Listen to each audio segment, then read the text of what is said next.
Shugaba Vladimir Putin na Rasha ya roƙi al'ummar ƙasar da su kaɗa masa ƙuri'a a zaben da za a fara a gobe Juma'a domin samun damar ci gaba da jan ragamar ƙasar a sabon wa'adin shekaru 6 masu zuwa. A jawabinsa a gabanin fara fita rumfunan zaben na Rasha, shugaba Putin ya ja hankalin al'ummar Rasha game da muhimmancin ci gaba da kasancewa a dunkule tare da kalubalantar duk wata barazana da ke tunkaro ƙasar. Yana mai cewa lura da irin tarnaƙin da kuma kutun gwilar da ake kitsawa Moscow, akwai buƙatar ci gaba da kasancewarsu a mulki don baiwa kasar kariya. Matukar Putin ya samu nasara a zaben na ƙarshen mako, to kai tsaye tsohon jami'in leƙen asirin zai sake shafe wa'adin shekaru 6 yana mulkar ƙasar ta gabashin Turai. Sai dai zaben na Putin a wannan karan zai nuna goyon bayan da al'ummar Rasha ke yi kan abin da yake aikatawa a Ukraine, yakin da zuwa yanzu ya laƙume dubunnan rayukan al'ummar ƙasar. Zaben na ranakun 15 zuwa 16 ga watan nan zai baiwa Putin damar ci gaba da jan ragamar Rasha har zuwa shekarar 2030. Lamarin da zai mayar da shi shugaba mafi dadewa a madafin ikon kasar bayan Catherine the Great a karni na 18. Shugaban Najeriya Bola Ahmed Tinubu ya umarci jami'an tsaron ƙasar da kada su biya ko da sisin kwabo a matsayin kuɗin fansar ɗaliban wata makaranta su kusan 300 da 'yan bindiga suka yi garkuwa da su a jihar Kaduna. A maimakon haka, Tinubun ya umarci hukumomin tsaron da su tabbatar da ceto waɗannan ɗalibai ba tare da sun biya masu garkuwar ko sisi ba, kamar yadda ministan yaɗa labaran ƙasar Muhammad Idris ya shaida wa manema labarai. A makon da ya gabata ne da 'yan bindiga suka yi awon gaba da ɗalibai kimanin 287 daga makarantar firamare ta garin Kuriga da ke jihar Kaduna,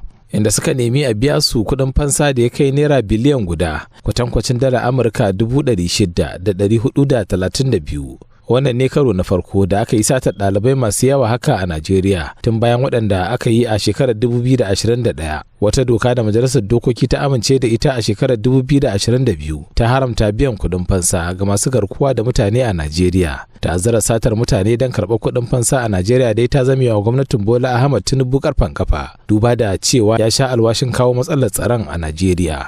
Najeriya ta karɓo bashin dala biliyan 1 da miliyan 300 domin karasa aikin titin jirgin ƙasa da zai haɗa da Maraɗi ta jamhuriyar Nijar, kamar yadda ma'aikatar harkokin sufuri ta bayyana a ranar Laraba. Layin dogon zai ƙara bunƙasa tattalin arziki da cinikayya da zamantakewa tsakanin ƙasashen biyu. Bashin dai zai fito ne daga kamfanin China Civil Engineering Construction Company, wato CCECC, inda zai bayar da kashi 85 cikin 100 na kuɗin, a cewar sanarwar da ma'aikatar sufurin ta fitar. Haka zalika gwamnatin tarayya tare da haɗin gwiwar bankin ci gaban Afirka za su ba da kashi 15 na kuɗin. A watan Yulin da ya gabata, wani babban kamfani na ƙasar Portugal Mota Angel ya sanya hannu kan yarjejeniyar euro miliyan 840 na samar da kuɗi domin yin aikin layin dogon.